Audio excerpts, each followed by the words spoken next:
Oi, gente, meu nome é Natália, esse daqui é o Guia Veterinário. Nesse vídeo eu vou te ensinar a como conduzir um caso de emergência e você avaliar se é uma emergência ou não é uma emergência. Às vezes o tutor chega na clínica falando que é uma emergência e na verdade não é uma emergência, é um paciente que pode esperar mais um pouquinho e o tutor só quer passar na frente. Mas enfim, eu vou te ensinar a avaliar se é um caso de emergência ou não. Fora que se for um caso de emergência, né, quanto antes a gente avaliar, mais fácil da gente tentar reverter o quadro do paciente. Primeiro de tudo, é você olhar para o paciente, né? Você ver o que está acontecendo ali, porque ele vai estar te mostrando. Por mais que eles não falem, a gente consegue ver alguns sinais que eles demonstram se eles estão ali em alguma emergência, se dá para aguardar um pouquinho, se é um caso mais emergencial e você tem que correr ali para oxigênio, algo do tipo. Primeiro de tudo, você vai observar o estado de alerta do paciente. Então, ele tá mais prostrado, ele tá alerta, ele tá consciente. Pergunta o nome do paciente pro tutor. Ah, o Bob. Aí você vai mexer com o Bob. Bob balança o rabinho, Bob não tá balançando o rabinho. Ele tá olhando pra você, parece que ele tá entendendo, ele tá ali, sabe? Ele tá respirando bem. Primeiro de tudo, se ele tá consciente, se ele tá alerta, se ele tá prostrado, se ele tá apático, enfim. É uma das primeiras coisas que a gente tem que observar. Como que tá a respiração do Bob, né? Ele tá respirando normal? Tá respirando normal, tá com a frequência respiratória normal. Às vezes ele tá mais agitado ali pela situação, às vezes foi um estresse grande, às vezes chega paciente de trauma também, que tá bem agitado, mas precisa avaliar ele, olhar para ele mesmo e identificar se ele tá respirando normal, se ele tá consciente, se parece que ele tá com dificuldade respiratória, se ele tá puxando mais o ar, se a respiração dele tá abdominal, se ele tá com dificuldade de inflar ali o tórax, o abdômen para respirar. No meio de tudo isso, né, a gente tem que também perguntar para o tutor o que aconteceu. Então, questionar o tutor, qual que é a queixa principal, né? O que aconteceu com o Bob? Então, mãezinha, o que aconteceu com o Bob? Por que você trouxe ele aqui? Tô fazendo uma avaliação prévia aqui pra gente ver se a gente precisa levar ele pro consultório agora. Então, o que aconteceu com o Bob? Aí a pessoa vai falar, né? Às vezes ela sabe o que aconteceu, ela viu acontecendo, e às vezes ela não sabe o que aconteceu e do nada virou um quadro mais grave, que ela chegou desesperada no veterinário. Então, a gente tem que saber identificar se é uma emergência ou não e o que a gente precisa fazer a partir disso, né? Bom, uma coisa que eu gosto muito de levar quando eu vou avaliar os pacientes quando eles estão lá esperando, né? Estet, eu levo o termômetro também e olho clínico, né? Eu levo minha experiência lá para avaliar ele naquele momento. Então, geralmente eu chego, pergunto como que é o nome dele, o que tá acontecendo.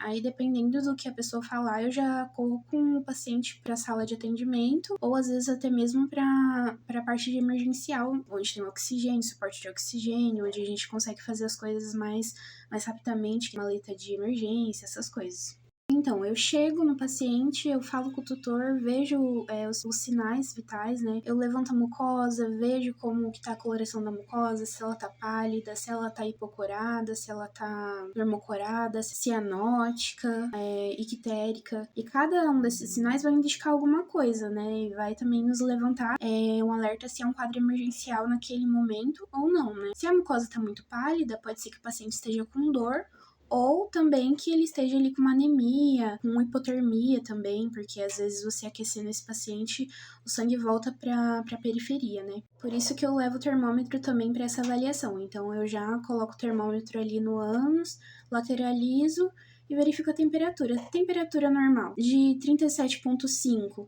até 39,3 tá normal, gente. Então, beleza, vamos supor que ele deu lá a temperatura normal, graças a Deus, não tá tão ruim nessa parte. Vamos ver as outras. A mucosa tá normal? Tá normocorada. Beleza. Um sinal bom.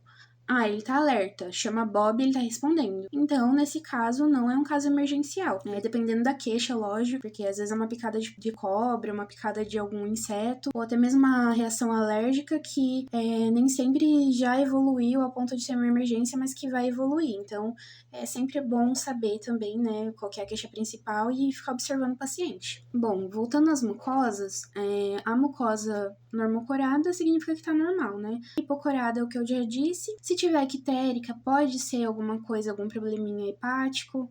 né? Pode ser uma anemia hemolítica, por exemplo, e daí pode ficar com a mucosa ictérica.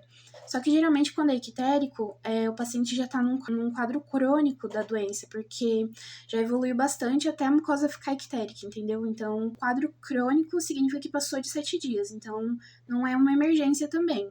É lógico que a gente precisa dar atenção para esse paciente, porque às vezes naquele momento ele entrou em emergência. A outra coloração cianótica, quando tá roxinho, às vezes o paciente tá com uma dificuldade respiratória ali, mas aí visivelmente você vai ver que ele já tá respirando com dificuldade, ou às vezes também não tá demonstrando tanta dificuldade respiratória. No caso dos gatos, por exemplo, às vezes eles não demonstram tanto quanto os cachorros, mas aí você vai ver a língua tá roxa, a mucosa aqui da gengiva tá roxa.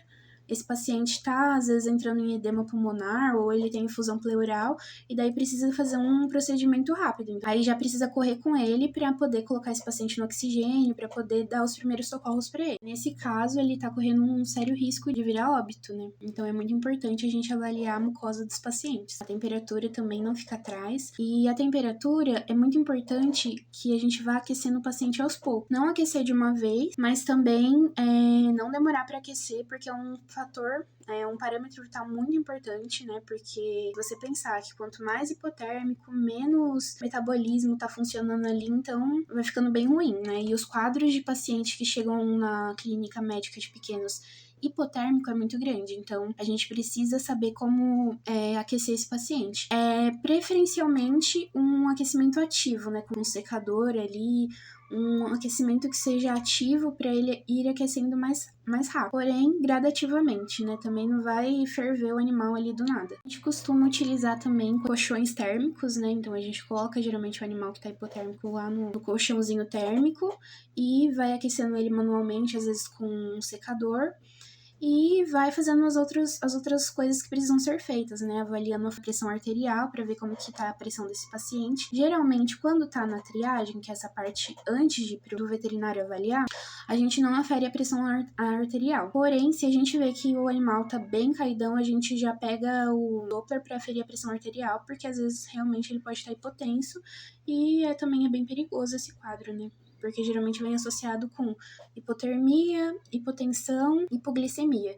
Também é um fator que a gente não costuma avaliar na triagem, porém, quando o animal tá caidão, é uma das primeiras coisas que a gente avalia, né, depois de fazer todo esse exame físico. Bom, acontece muito também de chegarem pacientes lá convulsionando, e isso a gente já considera um quadro emergencial. Então a gente geralmente não, a gente já corre com ele para fazer esse tratamento emergencial, para ele cessar as convulsões. E daí, após isso, após estabilizar o paciente, né, a gente busca as causas do porquê ele convulsionou. Então a gente questiona o tutor, né, sobre o que pode ter acontecido, se ele ingeriu algum tóxico. Então nisso, durante o atendimento, primeiro a gente vai parar as convulsões. Então a gente vai ver se ele também tá com dificuldade respiratória, fazer todo o atendimento emergencial ali. E daí já questionando o tutor também para fazer uma anamnese, para conduzir o caso da melhor forma, porque a convulsão pode ser por diversas coisas. Então, pode ser tanto uma hipoglicemia, pode ser porque a temperatura também desceu muito, pode ser por trauma. Então, tem diversos motivos para o animal convulsionar. Intoxicação, às vezes o animal tem problema renal também e começou a convulsionar, então são muitas causas e por isso a gente precisa fazer uma investigação. Após estabilizar o animal, a gente começa a fazer a investigação com os exames complementares. Alguns pacientes que chegam neurológicos, eles não estão convulsionando, né? Então eles estão só com alguns sinais neurológicos.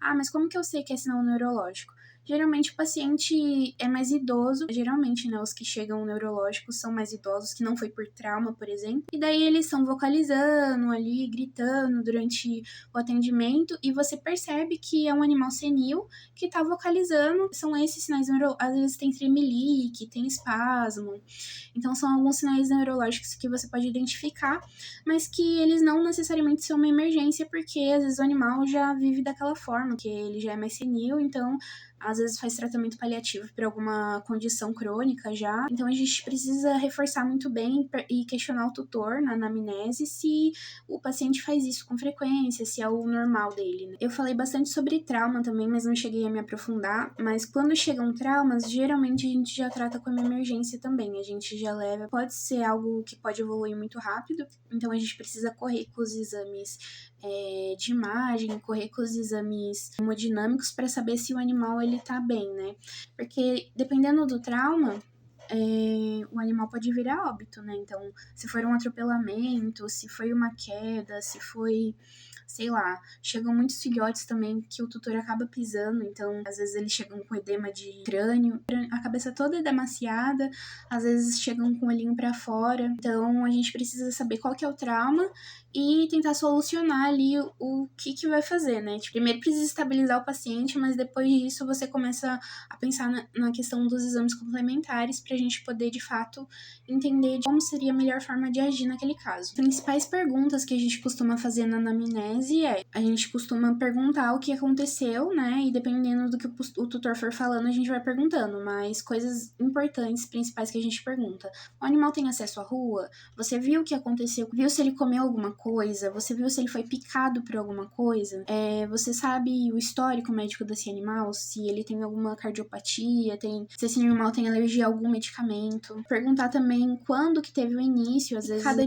Picada de cobra também. A gente sempre trata como emergência. Então, se o animal tem queixa com picada de cobra, a gente já corre com ele para o consultório, porque pode se agravar muito rápido. E geralmente esses animais têm edema, né? Depende muito do local onde foi picado, mas é muito comum as cobras picarem aqui, então geralmente fica com edema de face, fica com sangramento ativo no local da picada, e esse animal corre um risco de se desestabilizar, então a gente precisa logo fazer o soro antiofídico e ficar monitorando os sinais clínicos desse animal, além da internação, né? Esse animal vai ficar internado aí pra gente poder fazer acompanhamento dele e solicitar os exames necessários. Bom, reação alérgica também a gente sempre trata como emergência, porque o animal pode ter um choque anafilático, então ele geralmente chega bem taquicardíaco, taquipneico, com a lingona de fora, respirando com a lingona de fora, e a face demaciada. Geralmente os animais que chegam lá com reação alérgica tá com a face demaciada,